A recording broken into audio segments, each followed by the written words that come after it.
오늘의 말씀 보겠습니다. 오늘의 말씀은 사도행전 21장 37절에서 40절까지의 말씀입니다. 우리 함께 봉독하겠습니다. 바울을 데리고 영내로 들어가려 할 그때에 바울이 천부장에게 이르되 내가 당신에게 말할 수 있느냐? 이르되 내가 헬라 말을 아느냐? 그러면 내가 이전에 소요를 일으켜 자개 4,000명을 거느리고 광야로 가던 애굽인이 아니냐? 바울이 이르되 나는 유대인이라 소읍이 아닌 길리기아 다소시의 시민이니 청컨대 백성에게 말하기를 허락하라 하니 천부장이 허락하거늘 바울이 층대 위에 서서 백성에게 손짓하여 매우 조용히 한 후에 히브리 말로 말하니라. 아멘. 성경 하나님의 말씀입니다. 아멘. 주변의 만류에도 불구하고 주님의 뜻에 따라 예루살렘에 도착한 바울은 야고보와 예루살렘의 장로들을 만났고 하나님께서 전도 여행 가운데 예수 그리스도를 통해 이방인들에게 행하신 그 놀라운 일들을 간증하였습니다. 야고보와 예루살렘의 장로들은 바울의 간증을 경청했고 하나님께서 이방 지역에 행하신 일들에 대해 영광을 올려드렸습니다. 하지만 한편으로 야고보와 장로들은 바울을 보며 근심의 마음이 들게 되었습니다. 사도행전 21장 20절 이하의 말씀을 보게 되면 그들이 듣고 하나님께 영광을 돌리고 바울더러 이르되 형제여 그대도 보는 바에 유대인 중에 믿는 자 수만 명이 있으니 다 율법의 열성을 가진 자라. 내가 이방에 있는 모든 유대인을 가르치되 모세를 배반하고 아들들에게 할례를 행하지 말고 또 관습을 지키지 말라 한다음을 그들이 들었도다 라고 말씀합니다. 당시 예루살렘에는 유대교에서 개종한 유대인 그리스도인들이 수만 명이 있었습니다. 이때에는 아직 구약의 율법과 신약의 복음 사이의 관계가 정립되지 않았던 시기였습니다. 그래서 유대교에서 개종한 유대 그리스도인들은 예수님을 구주로 영접하였지만 율법에 따른 유대 전통 역시 철저하게 지켰습니다. 그동안 사도 바울은 세 차례에 걸친 전도 여행을 통해 주로 이방인들에게 복음을 전했습니다. 이방인들은 유대인들이 아니었기에 유대인들의 전통을 쫓아 할례를 받을 필요가 없었습니다. 오직 주님의 은혜로 구원을 받은 그리스도인들에게는 육체의 할례가 아니라 자신의 마음을 온전히 주님께 드리는 마음의 할례가 더욱더 중요했기 때문이었습니다. 이에 사도행전 15장을 보게 되면 예루살렘에 열린 회의에서 우상의 제물과 피와 목매어 죽인 것과 음행을 금하는 것 외에 이방인 성도들에게 그 어떤 율법의 굴레도 씌워서는 안 된다고 결의한 바가 있었습니다. 바울이 이방인 성도들에게 할례 의무를 지우지 않았던 것은 그의 독단적인 행동이 아니었습니다. 바울은 유대인들이 생각하는 것처럼 유대 전통을 무시하는 사람이 결코 아니었습니다. 다만 율법에 대하여 유대인들과 다른 생각을 지니고 있을 뿐이었습니다. 유대인들은 율법을 지켜야 구원을 받는다고 믿었습니다. 율법을 구원을 얻기 위한 필수적인 조건이라고 생각했던 것입니다. 하지만 나면서부터 죄를 가지고 태어나는 사람은 그 누구도 자신의 의지나 능력으로서 600가지가 넘는 율법을 온전히 지켜낼 수가 없었습니다. 그러므로 바울은 율법을 지켜야 구원을 얻는다라는 생각에 단호하게 반대하였습니다. 구원은 오직 주님의 은혜로 값없이 주어지는 것이었습니다. 주님의 은혜로 구원을 받은 바울에게 율법은 좋은 삶의 지침서일 뿐이었습니다. 하지만 그렇다고 하여 바울이 율법을 완전히 무시한 것은 아니었습니다. 유대인들의 전통과 관습이 모두 율법과 관련이 있었습니다. 유대인이었던 바울 역시 조상 대대로 내려온 전통과 관습을 존중하였습니다. 사도행전 16장을 보게 되면 바울이 조상들의 전통을 존중했던 한 예가 등장합니다. 바울은 이방 지역에서 이방인 아버지와 유대인 어머니 사이에서 태어난 디모데로 하여금 할례를 받게 하였습니다. 디모데는 아버지가 이방인이었고 어려서부터 이방 지역에서 자랐기에 할례를 받지 않았습니다. 하지만 유대인들은 어머니가 유대인이라면 그 자녀는 아버지와 상관없이 유대인으로 간주했기에 바울은 디모데가 앞으로 유대인들에게 복음을 전하는 데 걸림이 되지 않도록 유대인의 전통에 따라 그에게 할례를 받도록 하였습니다. 바울은 구원의 조건으로서 율법을 거부한 것이지 율법 자체를 잘못된 것으로 여기고 거부한 것은 아니었습니다. 하지만 유대인 그리스도인들 사이에서 바울이 율법의 전통과 관습을 무시하고 유대인들마저 할례를 받지 못하게 할 뿐만 아니라 심지어 모세를 배반한 자라고 하는 소문이 퍼져 있었습니다. 이는 그동안 바울이 가는 곳마다 바울을 죽이려고 했던 유대교인들의 거짓 모함 때문이었습니다. 야고보와 예루살렘의 장로들 또한 이와 같은 바울의 소문을 알고 있었습니다. 하지만 이들은 다른 유대인 성도들과 다르게 그 소문을 믿지 않았습니다. 야고보와 예루살렘의 장로들은 헛된 소문에 휘둘리지 않았고 변함없이 바울을 믿었으며 바울로 하여금 유대인 성도들의 오해를 풀 수 있는 구체적인 방법까지 제시하여 주었습니다.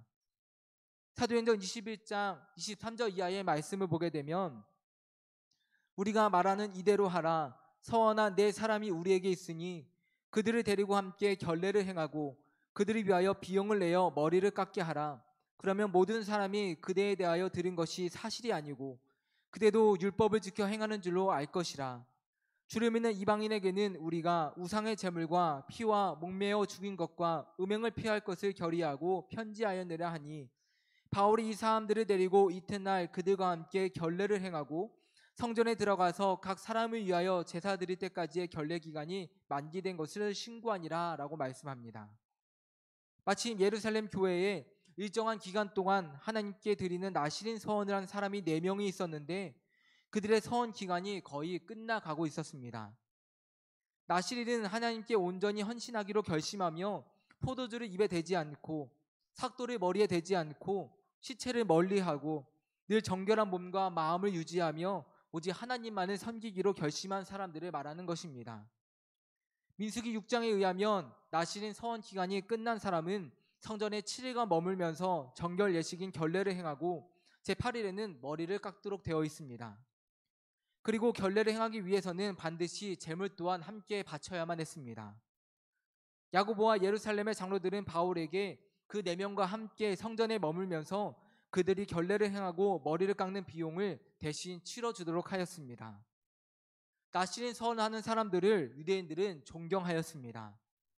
바울이 이처럼 유대인들이 존경하는 사람들과 함께 유대의 전통을 잘 지키는 모습을 보여준다면 잘못된 오해를 풀 수 있을 것이라고 야고보와 장로들은 생각했던 것이었습니다. 바울은 이들이 제시한 해결책을 그대로 따랐습니다. 당시 유대인들은 그들이 부정하다고 여기던 이방인 지역을 다녀오면 자신을 정결하게 하는 결례를 행하였습니다. 이방 지역에서 돌아온 바울도 성전에서 결례를 행하였고 또 나실인 서원 기간이 끝난 4사람의 결례 예식을 도와주므로 바울 자신이 모세의 배반자가 아닌 유대인의 전통과 관습을 존중하는 사람임을 공개적으로 보여주고자 노력했습니다. 바울이 왜 이와 같이 하였습니까? 바울은 지금 예루살렘에 놀러 온 것이 아니었습니다. 더 많은 사람들을 구원하기 원하시는 주님의 뜻에 따라 자신에게 고난이 임할 것을 알면서도 예루살렘까지 왔습니다. 바울은 자신의 사명이 무엇인지를 알았기에 복음 안에서 한 사람이라도 더 얻기 위해 야고보와 장로들이 내어놓은 해결책을 토 하나 달지 않고 그대로 행했던 것이었습니다. 근데 이렇게까지 노력하는 바울에게 어떠한 일이 벌어졌습니까? 야고보와 장로들의 의견에 따라 성전을 떠나지 않고 나실인 서원 예식을 하는 사람들을 도우며 유대인들에게 유대의 전통과 관습을 지키는 모습을 공개적으로 보여주고 있던 바울이었는데 그때 마침 예루살렘에 오순절을 지키기 위해 아시아에서 예루살렘을 찾은 유대인들이 있었습니다. 여기에서 아시아는 에베소 지역을 말합니다. 이들은 유대교를 열심히 믿는 사람들로 바울이 에베소에 3년간 머물 때부터 유대교를 배신하고 떠난 바울을 어떻게 하면 죽일 수 있을까 기회를 엿보고 있던 사람들이었습니다. 근데 이들이 마침 성전에서 바울을 보게 되었고 그곳에 모인 유대인들을 충동하기 시작한 것이었습니다. 성전에 모여있는 사람들에게 바울에 대한 거짓 모함을 퍼뜨리면서 적개심을 품도록 충동시켰습니다. 순식간에 성전에 모여든 사람들은 에베소의 유대인들에게 충동을 당했고 유대인들은 바울을 거칠게 붙들었습니다. 에베소의 유대인들은 이렇게 외쳤습니다. 사도행전 21장 28절의 말씀입니다. 외치되 이스라엘 사람들아 도우라. 이 사람은 각처에서 우리 백성과 율법과 이것을 비방하여 모든 사람을 가르치는 그 자인데 또 헬라인을 데리고 성전에 들어가서 이 거룩한 곳을 더럽혔다 하니. 에베소 유대인들은 2가지 제목으로서 바울을 붙잡았음을 이야기하고 있습니다. 첫 번째 제목은 바울이 각처에서 우리 백성과 율법과 이것을 비방하여 모든 사람들을 그를 가르쳤다라는 것이었습니다. 하지만 바울은 율법과 성전을 비방한 적이 없었습니다. 앞에서 밝혔듯이 구원을 얻는 문제에 있어 율법이 아닌 오직 예수님을 믿음으로 얻는 것임을 가르쳤을 뿐이었습니다. 두 번째 제목은 바울이 이방인인 헬라인을 거룩한 성전에 데리고 들어가 성전을 더럽혔다라는 것이었습니다. 당시 예루살렘 성전에는 이방인들도 들어갈 수 있는 뜰이 있었는데 그것은 성전의 바깥뜰로서 이방인의 뜰로 불려졌습니다. 이방인은 이방인의 뜰까지만 들어갈 수 있었습니다. 만약 이방인이 그것을 넘어 성전의 안뜰, 즉 이스라엘의 뜰로 들어가게 되면 그 누구도 죽음을 면할 수가 없었습니다. 그런데 에베소에서 온 유대인들은 바울이 이방인인 헬라인을 거룩한 성전에 데리고 들어갔다, 저 이스라엘의 뜰로 들어갔다라고 말하는 것입니다. 이 말이 사실이라면 바울 역시 성전을 더럽힌 죄로 인해 죽음을 피할 수가 없었습니다. 하지만 이 역시도 거짓된 정보였습니다. 사도행전 21장 29절을 보게 되면 이는 그들이 전에 에베소 사람 드로비모가 바울과 함께 시내에 있음을 보고 바울이 그를 성전에 데리고 들어간 줄로 생각함이러라 라고 말씀합니다. 에베소의 유대인들은 오순절을 지내기 위해 예루살렘에 왔다가 에베소 사람인 드로비모가 바울과 함께 있는 것을 보게 되었습니다. 하지만 그때 바울과 드로비모는 성전 안에 있던 것이 아니었습니다. 에베소의 유대인들은 이들이 시내에 함께 있는 것을 보았을 뿐이었습니다. 그런데도 이들은 바울이 드로비모를 예루살렘 성전 안으로 데리고 들어갔을 것이라고 추측하였고 바울을 붙들고는 바울이 이방인을 성전에 데리고 들어가서 더럽혔다고 거짓 고발을 하고 있는 것이었습니다. 바울 입장에서 보게 된다면 너무도 억울한 일이었습니다. 유대인들의 오해를 풀기 위해 결례까지 행하였는데 자신이 하지도 않은 일로 붙잡혔고 자칫하면 성전 모독죄로 죽게 되었습니다. 주님, 왜 저를 예루살렘으로 부르셨습니까? 하지도 않은 일로 이렇게 억울한 죽음을 맞게 하시려고 저를 여기까지 부르셨습니까? 제가 주님을 위해 그동안 얼마나 노력했는지 주님은 아시지 않습니까? 아무리 바울이라 할지라도 낙심이 될 만한 상황이었습니다. 에베소 유대인들이 바울을 붙잡음으로 인해서 예루살렘에는 큰 소동이 일어나게 되었습니다. 사도행전 21장 30절을 보게 되면 온 성이 소동하여 백성이 달려와 모여 바울을 잡아 성전 밖으로 끌고 나가니 문들이 곧 닫히더라 라고 말씀합니다. 유대교의 유대인들은 물론 거짓 모함에 충동당한 예루살렘 성도들까지 그 누구도 제대로 사실 여부를 따지지 않고 바울에게 달려들었고 그를 붙잡아 성전 밖으로 끌고 나갔습니다. 이들이 바울을 성전 밖으로 끌고 나간 것은 스데반 집사님에게 그러했던 것처럼 바울에게 성전을 모독한 죄를 물어 돌로 쳐서 죽이기 위함이었습니다. 그런데 여기에서 그 누구도 예상치 못한 일이 발생하게 되었습니다. 사도행전 21장 31절을 보게 되면 그들이 그를 죽이려 할 때에 온 예루살렘이 요란하다는 소문이 군대의 천부장에게 들리매 라고 말씀합니다. 성난 유대인들이 바울을 끌고 나가 돌로 쳐 죽이려 할 때 요란한 소리가 들렸고 그 소리는 로마 군대의 천부장에게 들려지게 되었습니다. 여기에서 요란하다라는 이 말은 홍수가 범람할 때의 모습을 나타내는 단어입니다. 바울을 죽이려고 달려드는 성난 유대인들의 소동은 홍수가 범람하는 것처럼 대단했고 이 소리가 예루살렘의 치안을 담당하는 로마 군대의 천부장에게까지 전해지게 된 것이었습니다. 갑작스러운 소란에 깜짝 놀란 천부장은 즉시 군사들을 이끌고 백성들이 모여있는 곳으로 달려갔습니다. 그렇게 천부장이 현장에 도착했을 때 유대인들이 바울을 죽이려고 바울을 때리고 있는 중이었습니다. 천부장과 함께 온 군사들을 본 유대인들은 바울을 치는 것을 잠시 멈추었고 천부장은 쓰러져 있는 바울을 보며 이렇게 명령합니다. 사도행전 21장 33절의 말씀입니다. 이에 천부장이 가까이 가서 바울을 잡아 두 쇠사슬로 결박하라 명하고 그가 누구이며 그가 무슨 일을 하였느냐 물으니 천부장은 유대인들에게 매를 맞고 있던 바울을 잡아 두 쇠사슬로 그를 결박하라고 명령합니다. 그리고 바울이 무슨 일을 하였는지 진상을 알아보고자 소란을 일으키고 있는 유대인들에게 물었습니다. 사실 천부장은 바울을 다른 사람과 착각하고 있었습니다. 오늘 본문 38절을 보게 되면 그러면 내가 이전에 소요를 일으켜 자기 4,000명을 거느리고 광야로 가던 애굽인이 아니냐라고 묻습니다. 천부장은 바울을 이 애굽인과 착각하였고 두 쇠사슬로 묶어 끌고 가려 했던 것이었습니다. 사실 아무리 로마 군대의 천부장이라 할지라도 성령 모독죄를 저지른 사람에 대한 처형을 막을 수는 없었습니다. 그래서 유대인들은 바울을 끌고 가는 천부장을 끝까지 쫓아가며 바울을 공격하려 하였습니다.